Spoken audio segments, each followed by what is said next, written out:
Okay, in this lecture we will discuss about dielectric. Okay, what are dielectric substances, and then we'll talk about dielectric constant. So what are dielectric substances? um, Consider you have an electric field in space. So the electric field is going from, say, left to right. Agreed?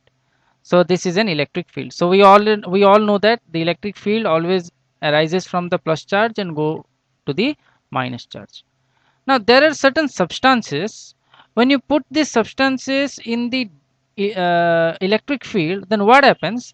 Near to the positive charge, they develop certain negative charge, and near to the negative charge, they develop certain positive charge.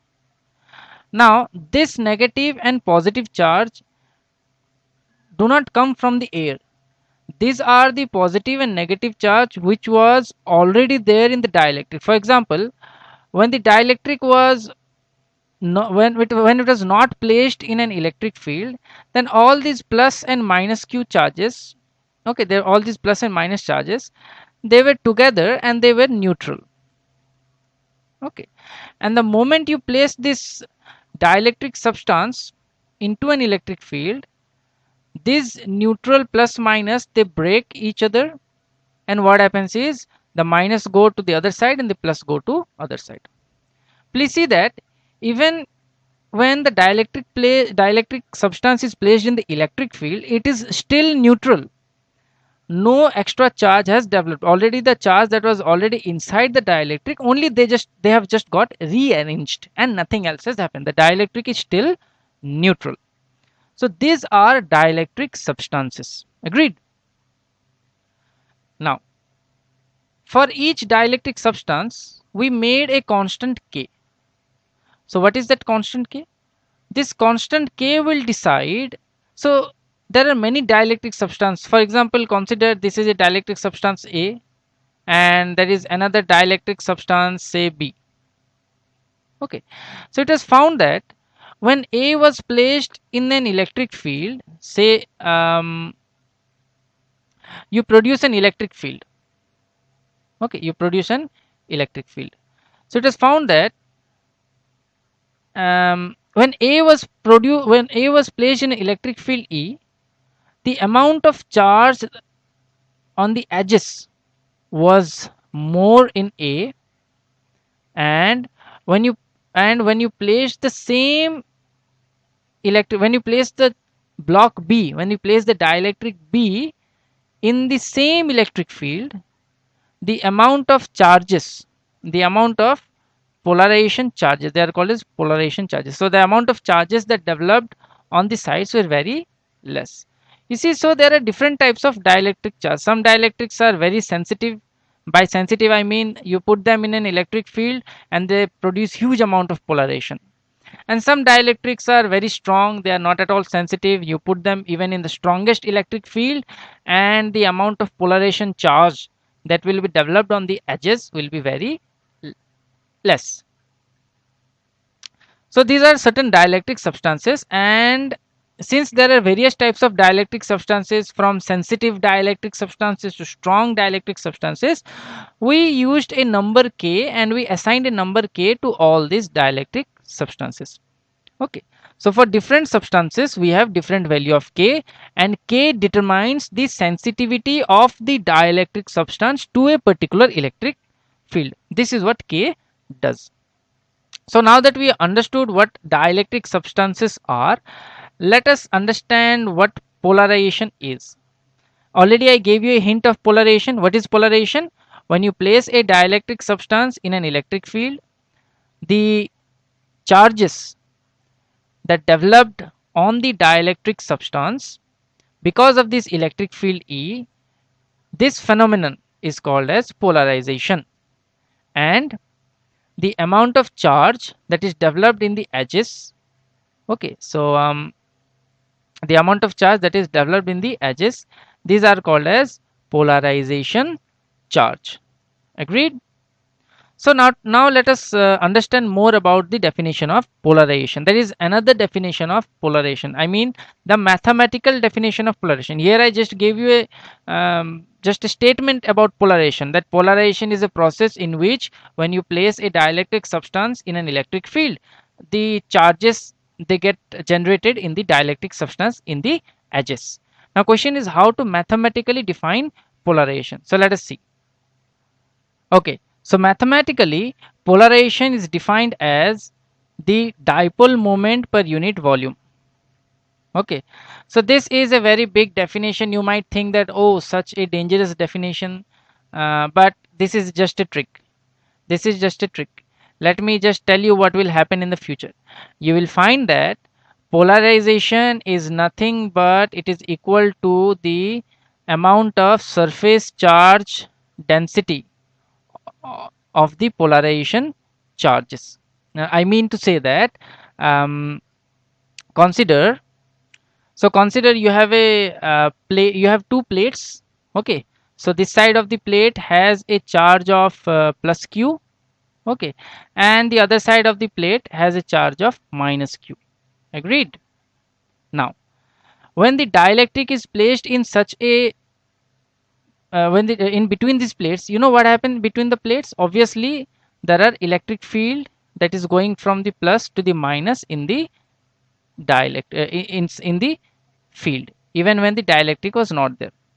Now when you place the when you place the dielectric, what happened is that there were some charges that developed on the edges. So near the plus sign we got some minus charges that developed. Now look here, I have four charges but I have drawn three charges here, indicating the fact that the amount of polarization charges may be less than the charges that are outside, and near the minus charge there will be some plus charge produced. Agreed? Now if this were a block, so consider this were a cubical block, and consider these were your sheet of charges. So these were the sheets of charges, so these are the minus charge. Now what will happen? So if you look at this block, then there will be charges developed on the edges of the block. For example, if I can draw, so this is my block, dielectric block, and I find that there are some charges that has developed on the edges. So this plus charges has developed. I have just indicated these plus charges here. Agreed? So these plus charges, as you can see, has developed on the edges. And now I tell you that the amount of charge that has been produced here is called the polarization charge. So I can write it as QP, that is the polarization charge, and it also some people write this is as Q dash, I mean the polarization charge. Now what is polarization charge density? If you divide it with the area, okay, so what is this area? This area, the area on the edge. So if you divide the amount of polarization charge with area, then what do you get? You get the polarization charge density. And the basic definition of polarization vector is that the polarization vector is equal to the charge density. Now you would ask a question, if you define the polarization vector as charge density, why did you say that the mathematically polarization is defined as dipole moment per unit volume? Because when you calculate the dipole moment per unit volume, you will get this surface charge density. Agreed? Let us calculate. So this is a cube. Okay, so let me make the full cube. So this is a cube, and this side of the cube has minus sign and that side had plus sign.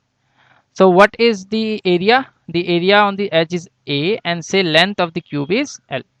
Now can you tell me what is dipole moment? So dipole moment is either charge. By either charge I can write Q dash into what? Into L. So that's the dipole moment, either charge into distance between the charge. But what is Q dash? Q dash can be written as sigma dash into area. Okay, by sigma dash I mean what? I mean the polarization charge density, or I can write sigma p into area. Agreed? So this is my Q dash. So if I put the value here, what do I get? I get my sigma. So if I put it here, what do I get? I get my sigma P, I get my area and I get my length. So what is this area multiplied with length? This is volume. So if I do this is total dipole moment. So if I divide the total dipole moment by volume, what am I left with? I am only left with sigma p. So the definition of polarization vector, either you can say it's dipole moment per unit volume, or you can say it is equal to the surface charge density, that is the charge density of the polarization or polarized charge. That is the definition of polarization. Okay, both are just same thing. So now that we have understood polarization, can I write one more thing? If polarization is the surface charge density, then what is the total charge QP? So what is the total charge QP developed? So the total charge QP that has developed will be equal to what? Will be equal to integration P dot dA. Okay, now you'd say why integration P dot dA? Because P is itself sigma. Sigma is charge per unit area. So if you multiply the charge per unit area with total area, anyhow you will get the total charge. So this is the basic definition of polarization. But there is one small touch that you need to do. There will be a minus sign. Agreed? There will be a minus sign. So it is better to write by, this is just a definition. Even the minus sign is a definition, that when you integrate the polarization vector, so what is polarization vector? It is nothing but the surface charge density developed on the surface of the dielectric. So when you integrate the polarization vector over the surface area, you get the total polarization charge, and by convention we write a negative sign. Agreed? So this is what polarization is. Now this is just a definition. This is just a definition. Okay, we have not reached anywhere. Now let us do a little bit change of track, and let us do some calculations. Okay, let us look at another system, and let us see what happens to that system when we put it in a dielectric. Okay, so consider a capacitor. So either you say this is a capacitor, or you can say this is a system of sheet. One sheet contains the plus q charge and another sheet contains the minus q charge. So this is a total of plus q charge, and here we have a total of minus q charge. Agreed? Now, so what is the electric field? Can you tell me the initial electric field when here there is nothing but vacuum? Okay, here in between the two sheets there is nothing but vacuum. As we have discussed earlier, that this electric field will be what? Sigma by epsilon naught. We have already discussed this type of system earlier in application of Gauss law. You can see that this thing has been discussed in our prerequisite. So when there is a vacuum, the electric field in between these two plates were sigma by epsilon naught. So this can be also written as Q divided by A epsilon naught, where sigma is the charge per unit area. A is what? A is the area of the sheets. You know, these are sheets. Okay, so these are proper sheets, and A is the area of the sheet. Agreed? Now what I'll do is, now I will place a dielectric. So instead of vacuum, what I'll do is, consider I'll place a dielectric. Okay, so what I do is I place a dielectric. Can you tell me what will happen the moment I'll place a dielectric here? Obviously, the natural answer will be polarization. And say here I will develop some negative charge, and here I will develop some positive charge, because the dielectric, when it is placed in an electric field, it will get a charge distribution on its edges. Agreed? Now can you tell me, is the amount of polarization charge developed equal to Q? No, this charge may be less than Q. So let me represent this as Q dash. Agreed? Now this system can also be thought of a system as this. So what the dielectric has done, the dielectric has just decreased the amount of charge this here. So this system can be considered as a system of q minus q dash amount of charge here, and here I have q minus q dash amount of charge with a negative sign, and this is vacuum. So what I want to say is that when you place a dielectric, then some polarization charge will be developed. Here there will be a minus q dash charge, and here there will be some plus q dash charge. And the presence of dielectric is as if the charge on the or near the capacitor system or near the sheet is equal to q minus q dash, and the rest of the dielectric does nothing. So the rest of the dielectric in between does no work. It's only the edge of the dielectric that creates the problem. So can you tell me what is the electric field in this system? Can you tell me what is the electric field in this system? Obviously you will say that electric field in this system E will be equal to q minus q dash divided by a epsilon naught. Now can you see an interesting thing? You see that the numerator has decreased. The numerator has decreased because the amount of charges on the edges have decreased due to the dielectric. Now what happens actually? So what conclusion can you derive?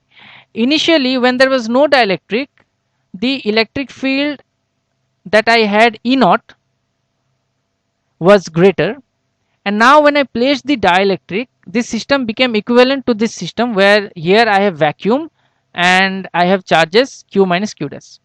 You see this is less. Can you say why this is less? Because the numerator value q minus q dash is less. So we can see that when you place a dielectric inside a capacitor, then the electric field that is generated is less than the electric field that was originally present without any dielectric. Agreed? Now I can say something different.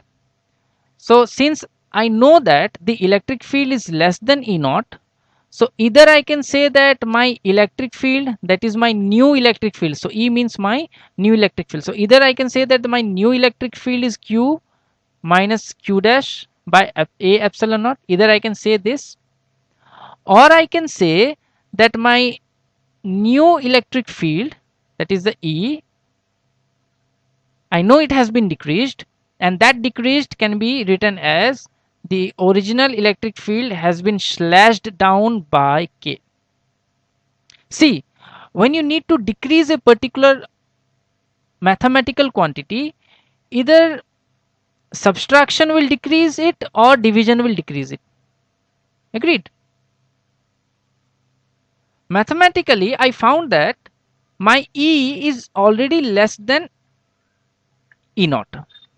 So there are two reasons. One, that the reason why my new electric field is less because the charge that has been developed is less than the charges, because initially when there was a vacuum, the charges that I was only there was only plus q, but now that you place a dielectric, the charge has been decreased in the edges. Or you can say that the new electric field is such that the original electric field has decreased, because when you divide E naught by k, it means you get a value which is less than the original E naught value. So both are just same statement, both are saying the same thing. This part is saying that the new electric field is, yes, it is less, and this part is also saying that the new electric field is less than the original electric field. Both the part are saying the same thing. So there must be a connection between this and this. So I can equate them. Okay, so let me see what happens when I equate them. So let me do the calculation this. So I can equate them. So E is my, so the first explanation is that E is q minus q dash by a epsilon naught, and this must be same as, because this is also decreased quantity and this is also a decreased quantity. E naught by q is also a decreased, E naught by k is also a decreased quantity, and both these decreased quantity are the same new electric field, which is less. Now can you tell me this part is same as it is? Okay, by a epsilon naught. Agreed. Now what is my E naught? My E naught is q by a epsilon naught into k. So when I write this expression, amazingly I will get an expression that will relate three things. It will relate my original charge on the plate q, it will relate the charge, polarization charge developed on the dielectric, and it will relate the value k. So small algebra will tell you how q, q dash and k is related. So I can write this as q dash is equals to q into 1 minus 1 by k. Now let us try to understand what this formula is trying to tell us. Now this formula is trying to say that the amount of q dash that will develop on the edge of any dielectric will depend on not only the external charge which is present outside, of course, and it will depend on its own sensitivity, that is it will depend on its own dielectric constant k. So which is quite logical. So the interesting thing is, if you know the dielectric constant k of an object, and if you know the charge, the external charge under whose electric field you are keeping the dielectric, then the amount of charge that will be developed on the dielectric can be found out from this formula. So this is an amazingly beautiful formula that relates the original charge, the dielectric constant, and the charge that will be developed on the dielectric substance. What else can we do with this formula? Okay, so now we'll concentrate on this formula. So I'll derive some new quantities using this formula. Let us see. So what can I write with this? So I see that my q dash is equals to q minus q by k. Agreed? Now what you do is you divide the area both side. Which area? Either you the area of the dielectric. Okay, and you remember the area of the dielectric was same as the area of the sheet or the capacitors. So just divide by area all the sides. Okay, now so can you tell me what is q dash by a? Remember the definition of polarization vector? The definition of polarization vector was that it is equal to the amount of surface charge density that has been developed on the dielectric. So how much charge density has developed on the dielectric? That is the charge developed on the dielectric divided by the area. So this was the definition of polarization. So here instead of writing q dash by a, I can write my polarization vector. Now can you tell me what is q by a? Q by a is something that I don't want to write now. Q by a is just the charge per unit area that was on the capacitor sheet minus. Can you tell me what will happen if I take an epsilon naught here in the second term and I put a q divided by k epsilon naught a? So what is this quantity? This quantity is the new electric field, because remember what is the new electric field? Look at this, q by k epsilon naught a. So this is equal to my new electric field E. So what is this part? So this is my new electric field E. So what do I get?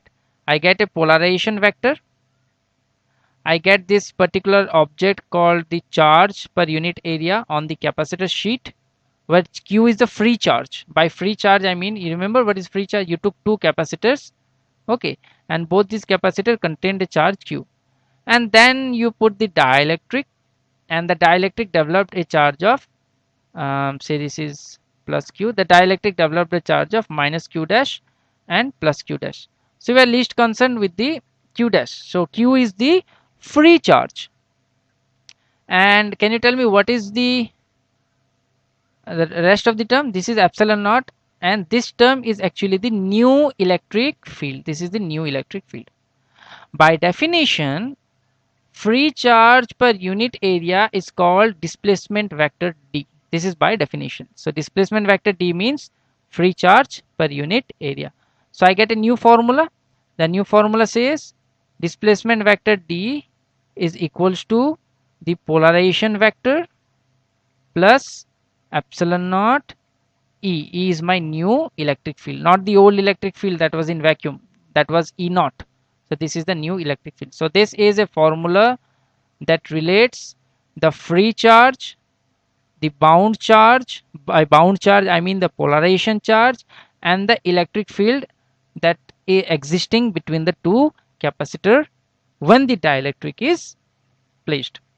Now D is called as the displacement vector, and if you integrate D, so what will happen if you integrate D with the total area? Since D is itself charge per unit area, these areas will cancel and I'll get the free charge. So D is indicating the free charge per unit area. Agreed? And the free charge are responsible for the E naught electric field that I initially took. But then later on, after putting the dielectric, the E naught got reduced by K and I got a new electric field that is E. Anyhow, the three vectors, these are called three electric vectors. E is called electric vector, P is polarization vector, D is that displacement vector. Agreed? So it's called the electric displacement vector. Now question is, what is the use of all these things? Well, we have huge amount of use of D when we'll come to understand the boundary conditions. When we'll come, so it is easy to work with D actually. When you have the dielectric, it is much more easy to work with D. Hence we define something called as the D. Now as you will continue seeing this lecture, you will actually understand the power of D. D is very powerful object. D is a very powerful object, more powerful than the polarization and E, because it makes life much simpler. And the power of D will be greatly emphasized when you look at the boundary conditions. Okay. So in the next lecture, we'll talk about directly Maxwell equations.